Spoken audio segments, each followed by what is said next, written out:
4. 선생님의 고향. 1. 본향 땅 정주. 통일교회 교인들의 고향이 어디냐 하면 본향 땅이라고 했습니다. 그래, 그 본향 땅이 어딘가? 정주입니다. 본향 땅이 한국입니다. 한국이에요. 세계에 널려있는 통일교회 교인들에게 본향 땅이 어디냐고 물으면 한국이라고 대답한다고. 한국에 어디냐 하면 정주입니다.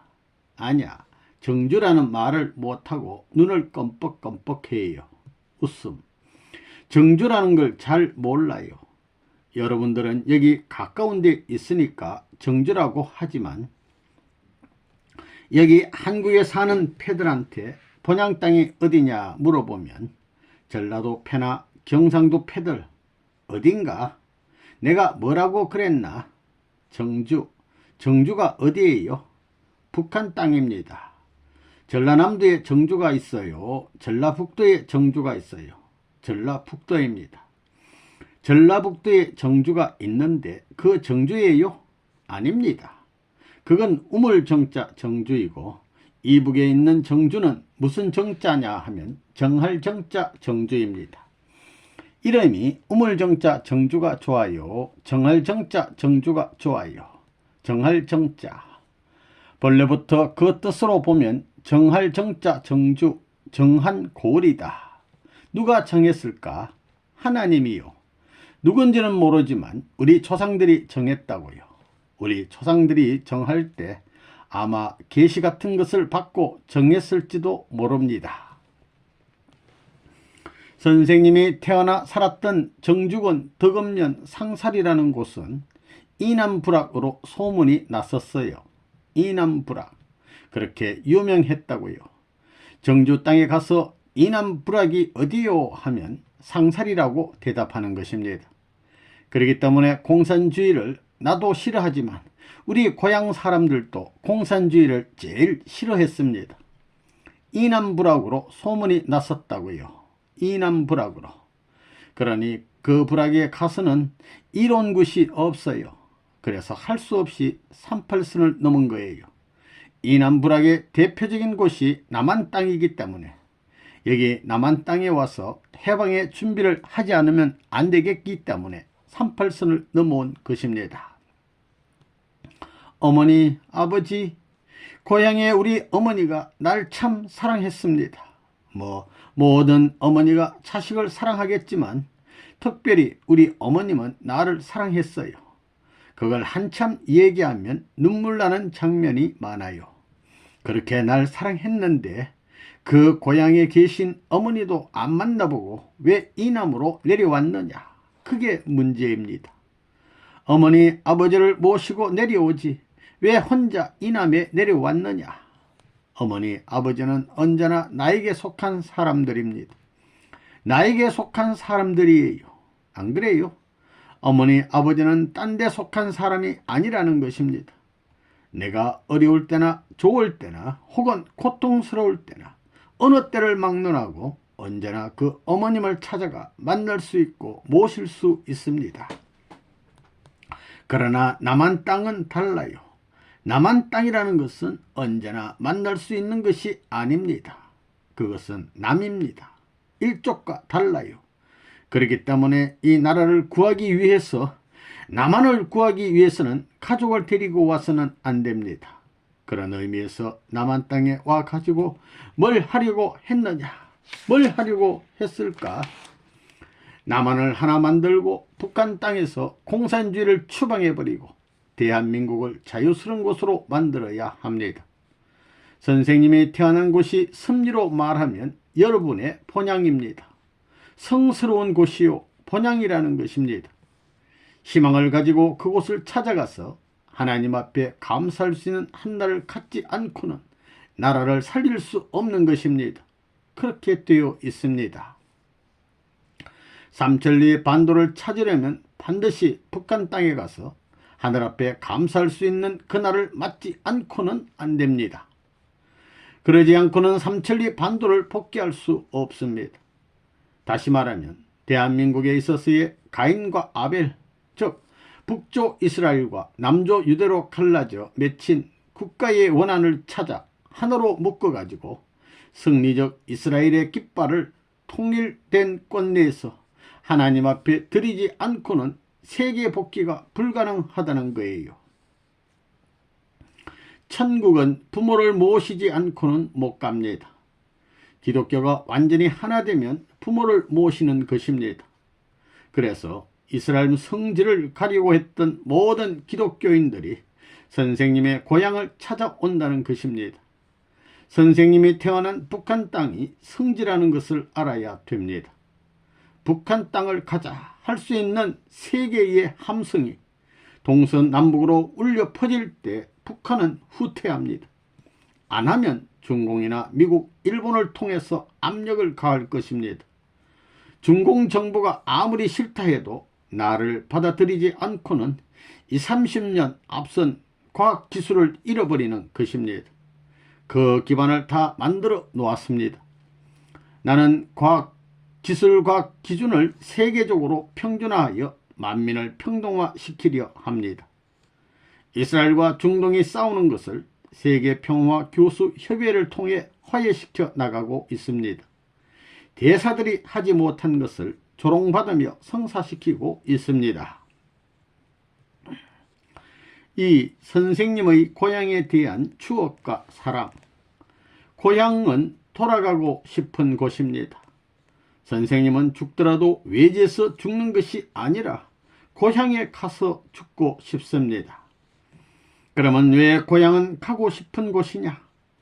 그곳은 잘 먹고 잘 살 수 있는 곳이라서가 아니라 잊을 수 없는 정서적인 내용이 남아있는 곳이기 때문입니다. 거기에 가야만 자기가 어릴 때 부모로부터 사랑받던 것을 다시 회상할 수 있고 그런 사랑을 중심하고 엮어진 자연 환경에 다시금 젖어들 수 있기 때문입니다.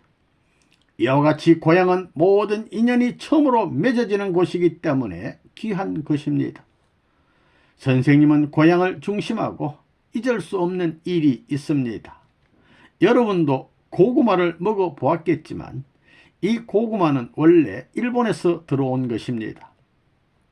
선생님의 나이 7, 8세쯤 되었을 때의 일입니다. 하루는 외갓집을 갔더니 외할머니께서 외손자가 왔다고 해서 고구마를 캐다가 삶아 주셨는데 그 맛이 참 좋았습니다.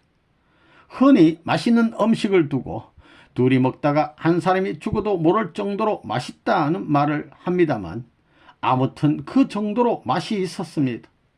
지금도 할머님이 삶아주신 그 한 소쿠리의 고구마 맛을 잊을 수가 없습니다. 처음에 먹을 때는 그저 먹기에 바빠서 껍질도 벗기지 않고 막 먹었습니다. 지금도 선생님은 어디에 가서 색다른 것을 먹을 때는 옛날 외갓집에서 고구마 먹던 그 생각이 나곤 합니다. 이처럼 사람에게 있어서는 첫 번째로 맛들인 첫 것이 귀하다는 것입니다. 사람은 누구나 자기의 부모를 중심 삼고 그 품에 안겨서 느꼈던 여러 가지 사연들이 눈앞에 생생히 살아날 것입니다.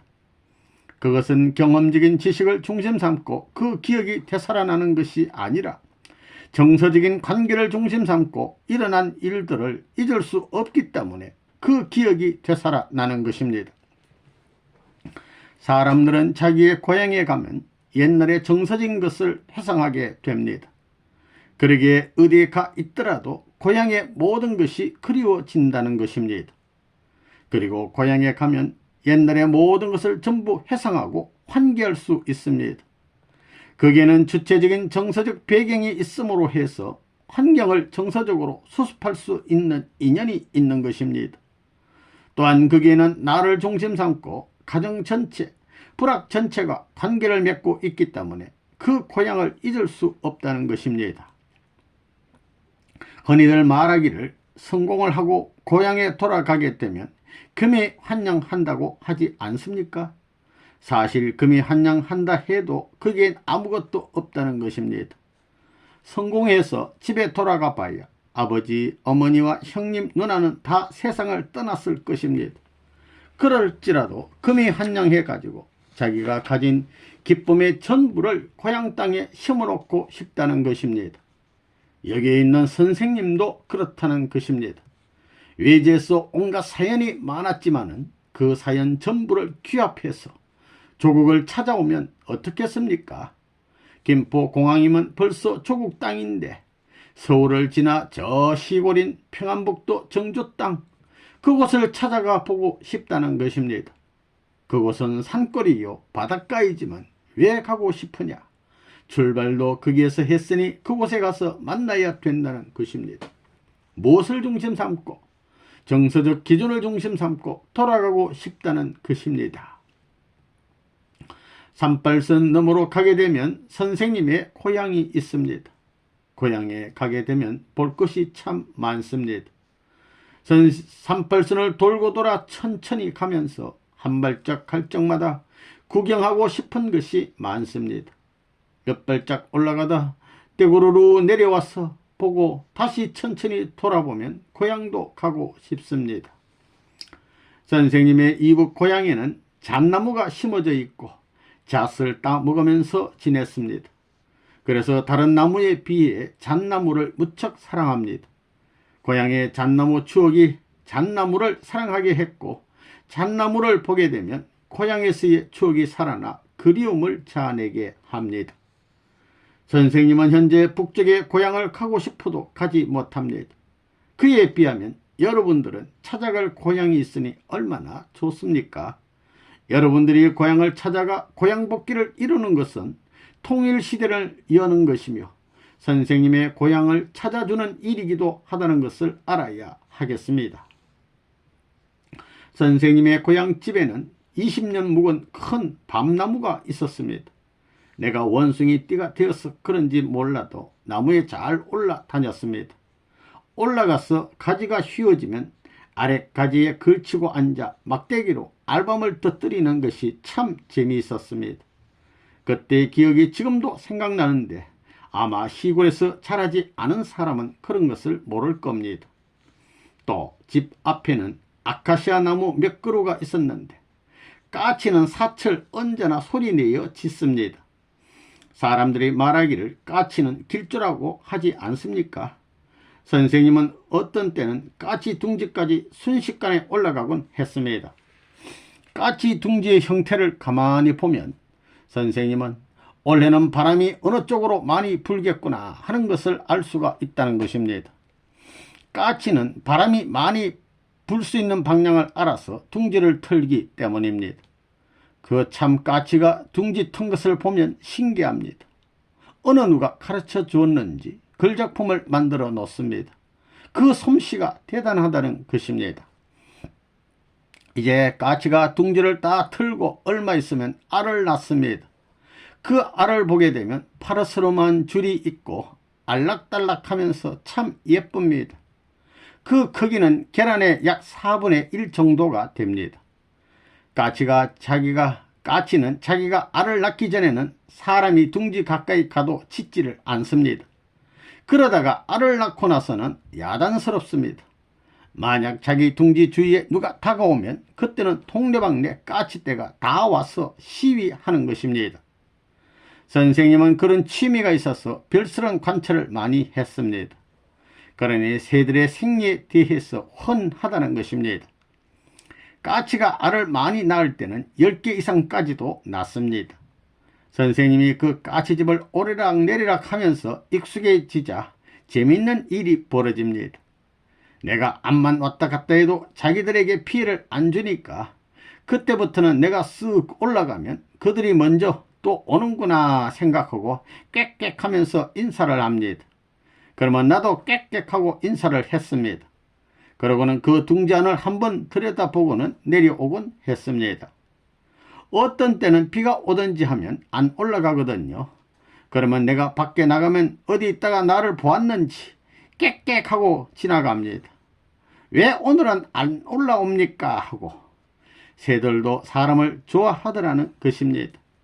그렇게 해보지 않은 사람은 모르겠지만 거짓말이 아닌 사실입니다. 또 선생님은 새들에 대해서 짓궂은 장난을 해보았습니다. 어미새가 새끼를 까놓으면 나는 둥지를 만들어 그 새끼를 가둬놓고 어미가 물어다 먹이게 한 적도 있습니다. 그것을 보면 참 새들이 자기 새끼를 사랑하는 것이 대단합니다. 인간이 자기 자식을 사랑하는 데 있어서 많이 배울 것이 있다고 생각했습니다. 그와 같이 그 세계도 사랑의 정서를 두고 움직이더라는 것입니다. 그러면 그 모든 정서적 기운이 어디서 나왔겠느냐? 선생님이 어렸을 때 자란 마을은 시골이기에 계절이 바뀔 때마다 철새들이 찾아들고 계절마다 다른 꽃이 가득 피어나는 환경 속에서 성장했던 것입니다.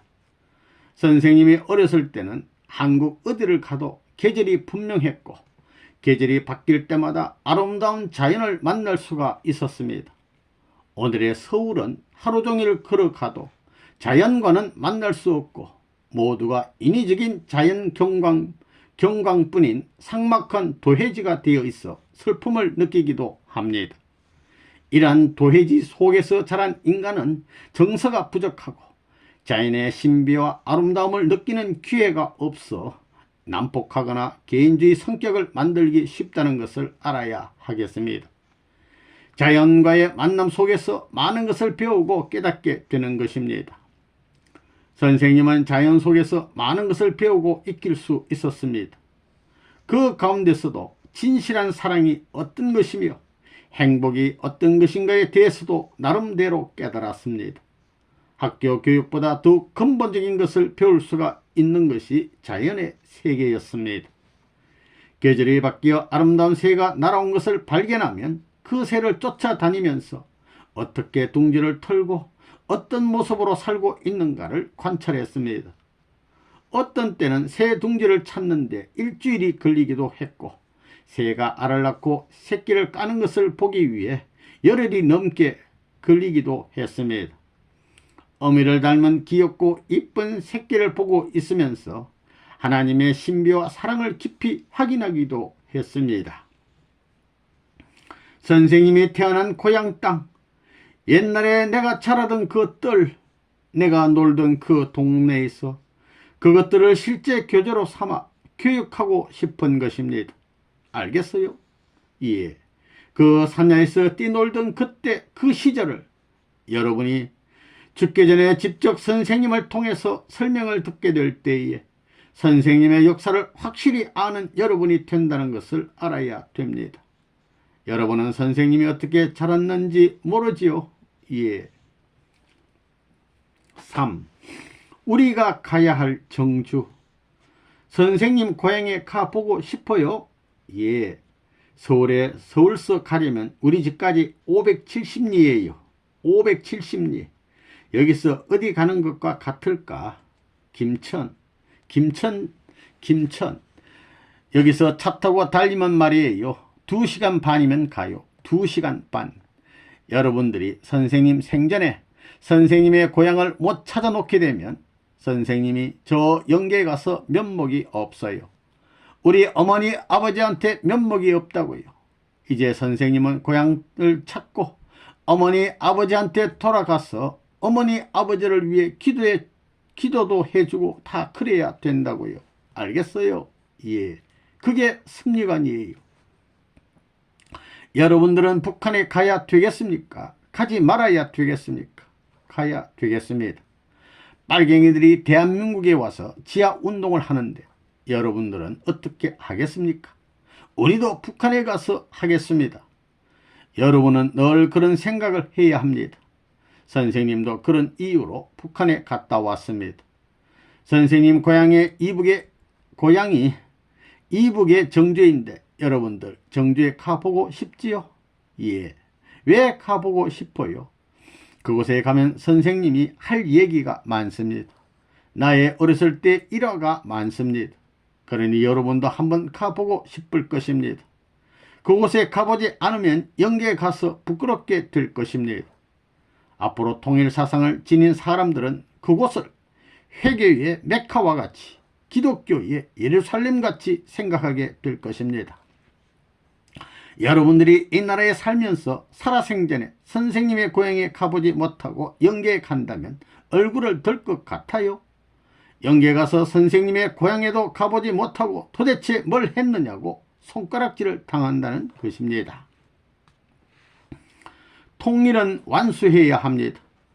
여러분은 선생님이 태어난 고향 땅을 한번 밟아보지 못하고 죽게 되면 한이 남는다는 것을 알아야 됩니다. 이북 정주 땅, 선생님이 태어나 자란 그곳에 가서 선생님이 어릴 때 마시던 물을 마셔보고 선생님이 뛰놀던 동산에 올라가 그늘을 보고 여러분의 아들, 딸들이 그 자리에서 거룩한 찬양의 소리를 높여 하나님 앞에 축배를 드리게 될 때 선생님이 태어난 것을 축하하지 못했고 선생님을 받들지 못했던 것을 해원성사하고 탕감할 수 있다는 것을 알아야 됩니다. 여러분이 죽기 전에 선생님이 태어난 곳을 가지 못하면 통일교의 식구로서 한이 남는다는 것을 생각해야 됩니다. 알겠어요? 예. 그러니 이것을 여러분의 특별한 의무로 결심하고 선두에 서서 통일의 그날까지 용기 있게 전진하고 승리를 타짐하면서 싸워주기를 제삼 부탁합니다. 다시 한번 통일의 노래를 부릅시다. 조국하게 되면 어떤 것이 조국이에요? 나만이 조국이에요? 어디인가요? 통일교의 교인은 우리 조국하면 선생님이 난 고향 아니에요? 북한 땅이 딱 이렇게 되었으니 통일교의 편은 무슨 희생을 치르든지 이것을 토란하지 않으면 안 되는 것입니다. 선생님이 고향에 돌아가야 돼요. 여러분들은 뭐예요? 여러분들은 선생님이 낳은 아들, 딸과 마찬가지예요. 야곱이 고향에 돌아갈 때, 에스를 찾아갈 때 자식들이 다 따라 들어갔지요? 예, 따라 들어가는 거예요. 여러분들이 선생님의 고향을 자기의 고향이라고 사실로 믿고 전라도 사람이나 경상도 사람이 자기 고향을 다시 못 가더라도 선생님의 고향을 가봐야 되겠다는 결심을 하고 있다는 사실은 혁명적인 것입니다. 아멘. 역사적이에요. 역사적입니다. 자고로 이것은 역사상 한 번밖에 없는 것입니다. 선생님과 같이 선생님의 고향에 갈 수 있고 인류의 본향 땅에 갈 수 있는 자리에 설 수 있는 것은 한 시대밖에 없습니다. 36가정이 가야 할 곳은 어디냐? 고향 땅, 천국으로 가야 돼요. 36가정은 천국으로부터, 하나님의 사랑으로부터, 고향 땅 부모의 혈육을 통해서 나왔어야 됩니다.